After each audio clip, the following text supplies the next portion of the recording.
Seja bem-vindo a mais uma Oliver Live, eu sou o Oliver e se você está aqui nesse momento, eu lhe agradeço e hoje nós iremos continuar os nossos estudos sobre a vida intelectual, literatura, filosofia, etc.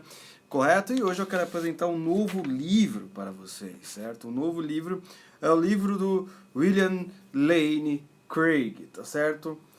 Apologética para questões difíceis da vida, certo? Eu não vou falar exatamente do livro, eu irei falar sobre as coisas que estão ao redor desse livro, certo? Tudo bem, Cristi? Desculpa o atraso, eu estava ali no computador, quando eu vi já passou o horário, eu falei, ih, 9h16, era 9h15 que a gente começa, certo? Então vamos lá, vamos ao que interessa, certo? O nosso livro, O Trabalho Intelectual, eu simplesmente não o achei, né? Como vocês sabem, eu estou para mudar de casa.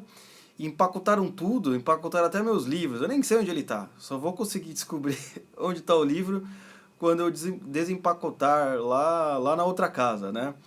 Já já a gente vai estar... Sábado, era para ser quinta, agora no sábado vai ser uma mudança, né? Não sou eu que estou organizando a mudança, então o negócio sempre muda.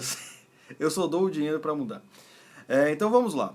Né? Então, quero falar sobre esse livro aqui, Apologética para Questões Difíceis da Vida, do William Lane Craig. Não exatamente do livro em si, mas do seu autor, né? William Lane Craig.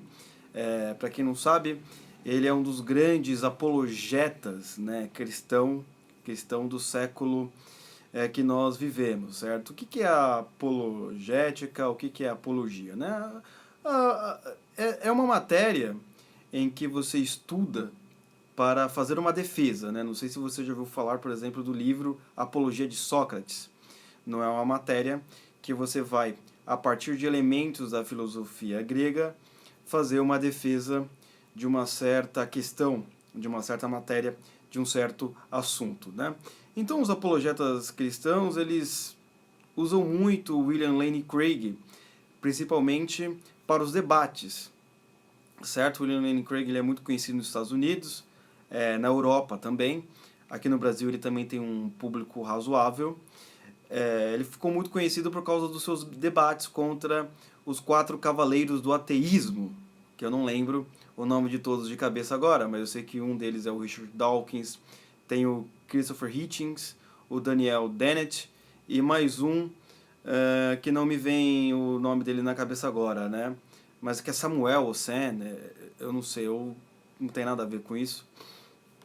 E o que acontece? Por que eu quero falar do William Lane Craig e sobre o que está ao redor desse livro aqui? Sabe por quê?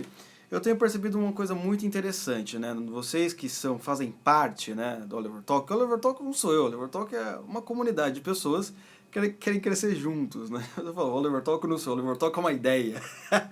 Que nem o Lula. Não é exatamente isso. Certo, Wanderson? Olha, o que acontece? Eu percebo, e acho que vocês já perceberam também, que a cultura de debates no Brasil é algo muito fraco, pífio e horroroso, em outras palavras, certo? Eu estava lembrando até para fazer essa live de hoje, alguns debates que eu vi na universidade, na internet e em outros cantos do Brasil, certo? Mas você pode falar assim, não, mas eu já vi vários debates aí, na minha universidade sempre tem debates de ideias e não sei o que. Pois é, desculpa te informar, mas o que você tem na sua universidade ou em qualquer outro lugar não é um debate.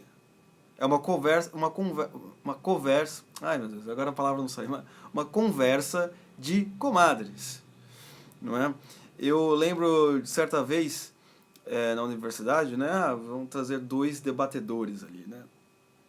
Sei lá, um de esquerda, um de direita, um ateu, um cristão, etc. No final, aquele cara que chamaram de direita era mais esquerdista do que o outro lá, social-democrata. Aí lá um debate de um cristão, um ateu, era um cientista e o outro era um padre. O padre era mais ateu que o ateu. É uma coisa absurda, né? Não tem debate. É uma conversa de pessoas que concordam com a mesma substância, com a mesma essência. Eles podem até discordar, vamos dizer assim, dos adjetivos, né?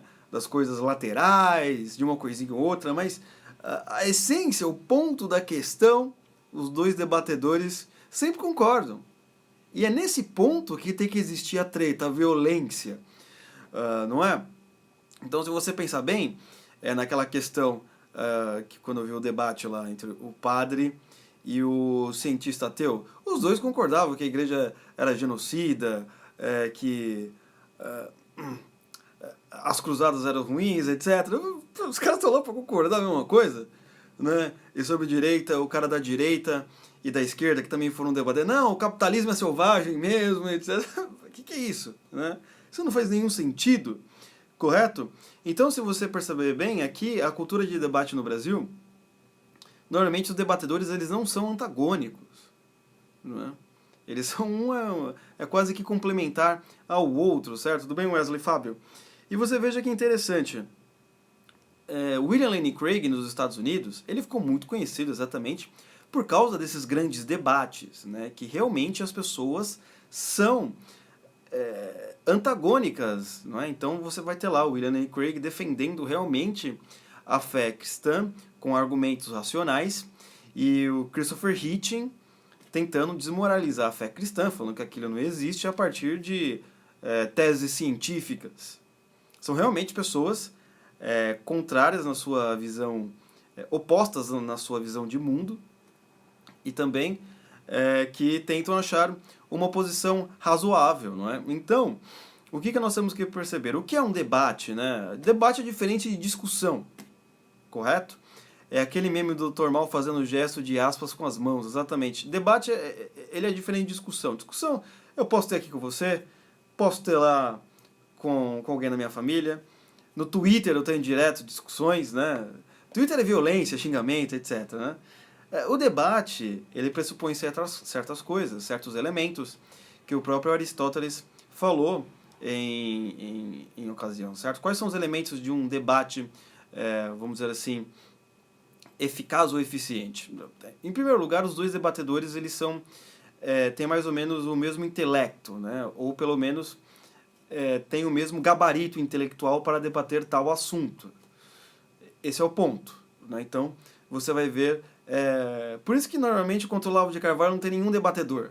Porque os caras sempre estão abaixo dele, né? É difícil você ver alguém na mesma altura que o sujeito. E ele não... Às vezes ele também não aceita o debate que pode estar ocorrendo. Certo, João? Como é que você está?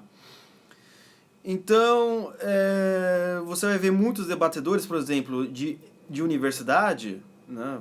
Fiz filosofia, não é? No Mackenzie. Então, os debatedores eram mais ou menos pessoas que concordavam com os mesmos temas, tinham o mesmo, sei lá, mesmo nível de diplomação, os dois são mestrados ou doutorandos ou etc. Correto? E também eles nunca entravam em conflito, né? E quando discordava era com respeito, que eu acho que ele tinha mais respeito em discordar do sujeito do que para Jesus, né? O sujeito nem acredita em Jesus, também não faz tanta diferença para ele. Correto? Então, assim, né? Então são debatedores que, no geral, são mais amiguinhos do que outra coisa, certo? Então o primeiro elemento é esse, né? Eles têm que estar no mesmo nível intelectual, certo? O segundo ponto é que os dois, eles têm que estar buscando a verdade. Então você veja que isso é um elemento sincero, subjetivo, certo? O que eu quero dizer com subjetivo aqui? Né? Porque parte do pressuposto que quando o sujeito está lá, ele está sendo sincero. Ele está querendo buscar a verdade. E não aplausos. Não é? Esse é o problema, né? Às vezes o cara... você está lá num debate, o que ele está querendo aqui? Ganhar aplausos, likes, comentários, né, nas redes sociais, ou realmente está com afinco de tentar resolver um problema de natureza filosófica, espiritual, sociológica e etc. Esse é um problema também, né? Eu tô aqui para lacrar, quero soltar só frases de efeito. Esse é um dos problemas do debate, né? Então você pega, por exemplo, o que eu acho o melhor modelo são o que os americanos fazem. pega o sujeito, aluga um local, um salão, etc. Coloca-se os dois frente a frente e pega um tema. E esse tema ele é bem recortado a princípio, né? Não pode ser, por exemplo, debate sobre a história da igreja. Você vai entrar em milhares de pontos, de milênios, de vários anos. Tem que ser um ponto específico, né? Vamos, por exemplo, vamos ter aqui um debate entre um protestante e um católico. Não é? Não pode ser assim sobre a história da igreja, porque eles nunca vão chegar numa conclusão, porque serão 2000 anos sobre debate. Não é? Qualquer um vai levantar um argumento, não adianta, tem que ser um ponto específico, que incomoda os dois. Não é? Então, por exemplo, um ótimo debate, que seria entre um protestante e um católico, é sobre a questão, vamos dizer assim, que Maria foi para o céu, né? Como que é o termo que usa? É Assunção, não é Assunção, enfim, foi para o céu, né? Assim, depois que ela é uma santa lá, tá lá com Deus, né? A santidade, os santos, né? Vamos dizer, os santos, né? Os santos da igreja, né? Eles estão de acordo com a doutrina cristã ou não? Aí um debate, ponto específico, que os dois vão tentar chegar numa resolução. É um negócio bem cortadinho, que ascendeu, isso, Fábio, ascendeu aos céus. Maria ascendeu aos céus ou não, não é? Então, por exemplo, você pega esse ponto, é um debate bem recortado, não é, que dá para ficar ali, né, em 1 hora ou 1 hora e meia, os dois conseguem dar as suas réplicas, tréplicas, e fazer com que os ouvintes cheguem a uma conclusão, correto? Esse é o ponto. Esse é o ponto principal. Aqui normalmente não é muito assim. Primeiro que quando tem debate, às vezes nem avisa que tem, porque os caras tá com medo por causa da plateia, né? Tem esse problema. E também é feito de maneira muito pobre. Você pode pegar os americanos, tem um debate, sei lá, William Lane Craig versus Richard Dawkins. Nossa, cara. Lota o local e as pessoas compram ingresso. E esse ingresso se converte em dinheiro para pagar os participantes do debate, o local, etc., a infraestrutura, né? E você vê que é um outro nível, não é? É um outro nível de profissionalização. Aqui é muito difícil você ver uma coisa assim, não é? E geralmente são assuntos muito, muito bons, né? Você pode ver. Eu peguei esse exemplo sobre debate entre católicos e protestantes, não é? E normalmente aqui no Brasil, quais são os debates que você vê? Normalmente é na internet, né? Você nunca vê assim pessoalmente, né? Sei lá, teve o Iago lá, o Olavo, o Bernardo Kister, né? Sempre sobre questões, enfim, querelas não resolvidas ou resolvidas para um lado, não resolvidas para um outro lado. Enfim, né? Peterson e Zizek, recentemente, exatamente. Aquilo gera milhares e milhares de dólares.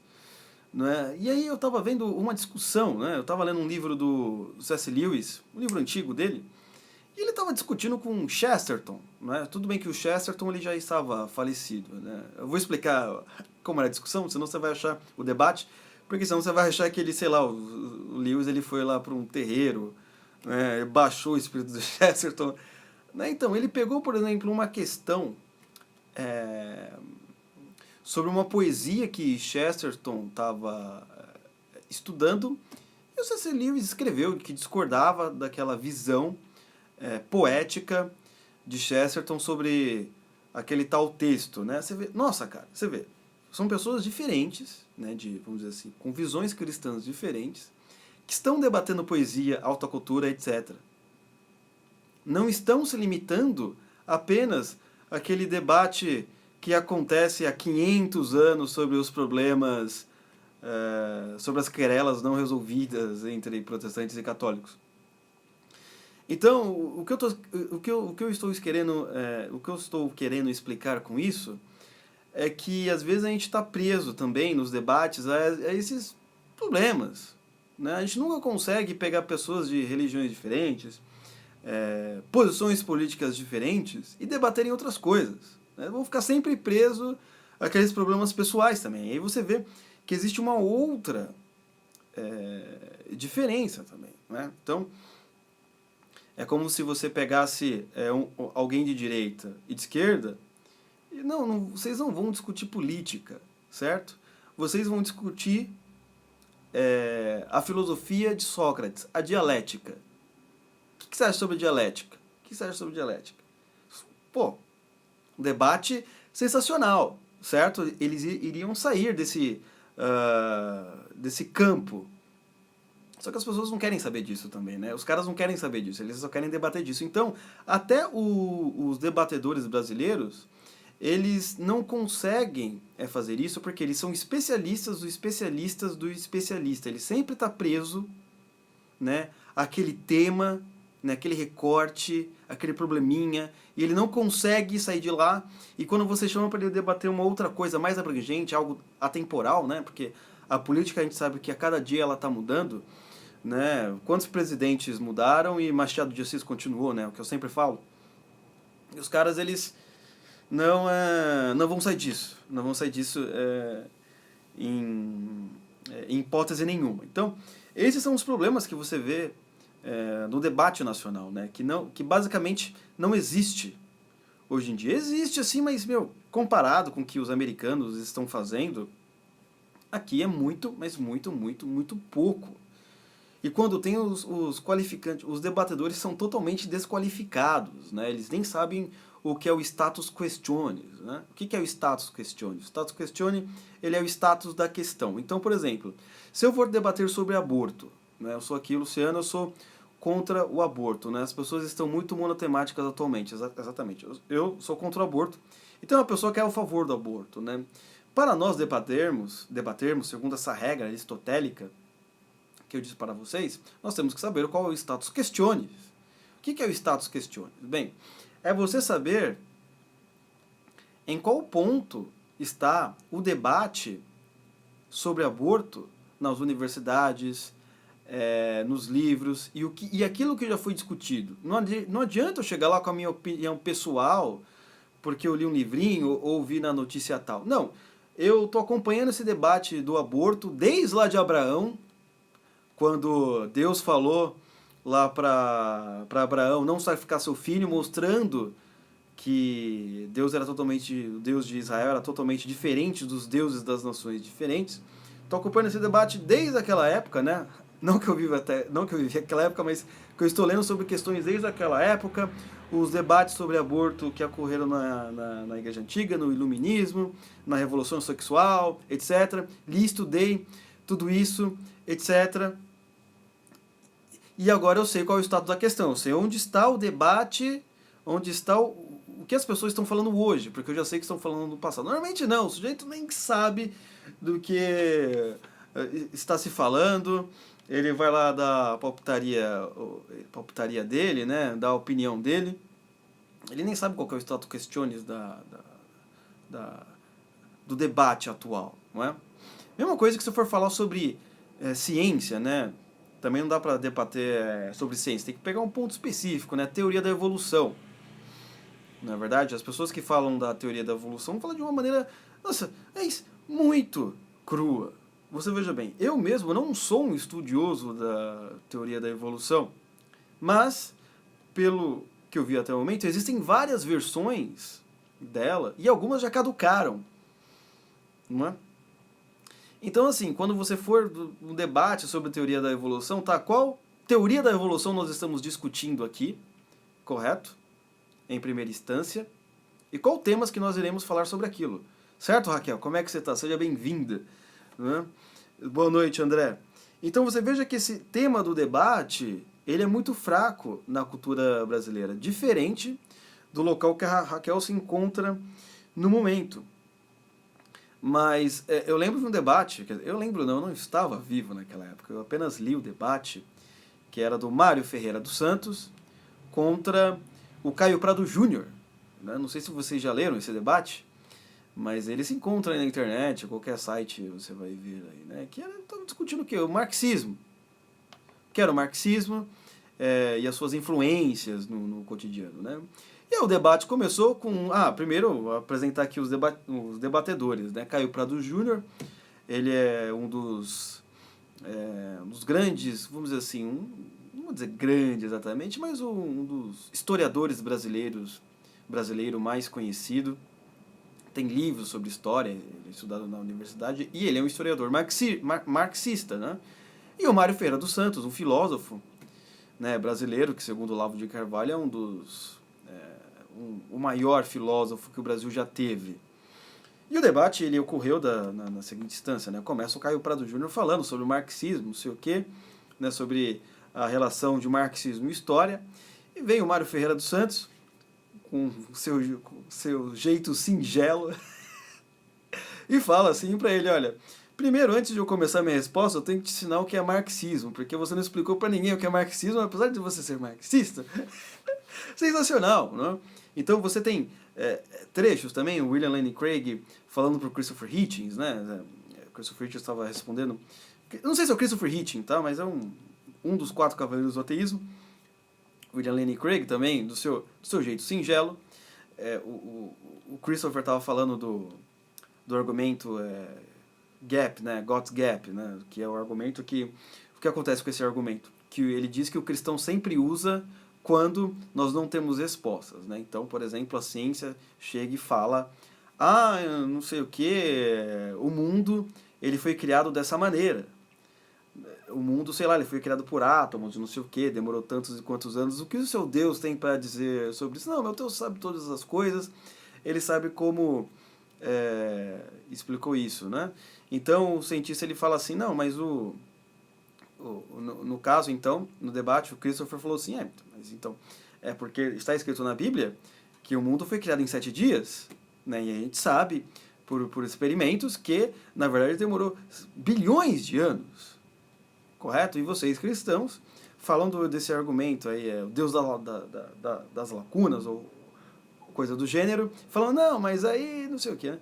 Aí o William Lane Craig também, com seu jeito singelo, falou, bem, você está totalmente enganado, você não sabe o que você está falando, correto? Porque antes mesmo de você existir, ou de essa teoria existir, Santo Agostinho, em século tal, já tinha dito que um dia para Deus, em Gênesis, pode também significar 1000 dias ou muito mais. Aquilo é totalmente simbólico. É você que não sabe a história da igreja e está falando bobagens. Então foi um tapa na cara do sujeito. Então, assim, você vê que os debatedores, eles são nível altíssimos e eles sabem que o negócio é para bater ou para apanhar. Né? Eles estão tentando chegar a uma resolução, né? E os ouvintes? Bem, eu digo o seguinte, num debate, hoje em dia, como você é ouvinte, né, você meio que já está, vamos dizer assim, condicionado. Né? Então, por exemplo, se eu fosse ver o William Lane Craig, eu queria que ele batesse todo mundo. Né? Se um ateu visse Richard Dawkins falando, ele quer que ele bata nos cristãos. Mas a ideia não é essa, né? Você chegar condicionado. É você ver os argumentos e a partir disso você chegar numa conclusão, não é? Mas eu acho muito difícil isso. Eu acho muito difícil.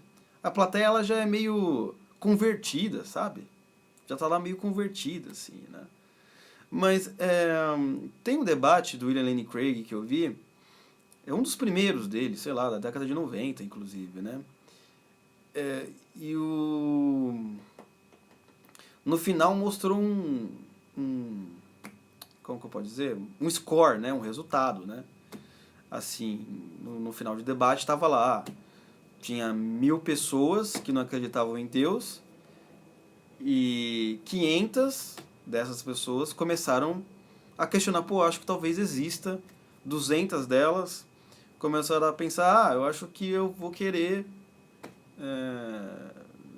estudar um pouco mais a Bíblia, etc. E 10 ou 15 até se converteram no final do debate. Os caras até se converteram, né? Pegaram a Bíblia lá, foi embora, né? Principalmente que o William Lane Craig ele tem uma coisa de sempre falar no final de debate o seu testemunho de fé, etc., a sua conversão e por aí vai. Né? Então parece que, pelo que eu vi, parece que tem muitas pessoas que vão de mente aberta mesmo, né? E acho que essa é a posição, tanto para o bem quanto para o mal, né? Ou melhor, não vou dizer para o bem ou para o mal, mas para os dois lados, né? O sujeito pode sair com mais dúvidas ou não. Mas, concluindo, o que isso significa em si? Que por causa da nossa cultura tão, vamos dizer assim, esmagada, fraca pelo marxismo, etc., os debates também, eles são uma porcaria. Você vê que lugares onde a cultura é pujante, né, onde você tem lados opostos, mas são pessoas de alto grau intelectual e estudam várias e várias coisas, o debate ele é muito pujante, né? É como você pode ver na Idade Média, né? Na Idade Média é quase todo, vamos dizer assim, TCC, né? Quem já terminou a universidade sabe que TCC é uma tese que você tem que escrever, né? Trabalho de conclusão de curso para apresentar para os professores, né? E hoje é totalmente diferente, né? Que nem quando eu apresentei o meu TCC de filosofia, né, sobre o romantismo alemão, 50 páginas. Eu só tive que explicar para os professores o que eu li. Questionaram, né? Questionaram, mas daquele jeito, né? Daquele jeito. Na Idade Média não, meu amigo, era na porrada, era debate mesmo, não é? Tinha debate, né? Então, parece que os medievais eles eram muito mais debatedores do que nós, não é? Porque você pode ver, né? Normalmente todo mundo está na universidade e pensa igual, né? Mas é isso aí, pessoal. Obrigado pela presença de todos vocês. Se estiver aí vendo no YouTube, não esqueça de se inscrever no canal, etc. Toda aquela porcaria que você já sabe o que acontece. E se quiser entrar no grupo, manda pra mim uma mensagem aí no Instagram e eu te coloco aí no grupo nosso que nós temos no Instagram. Um beijo para as meninas, um abraço para os meninos. Fui.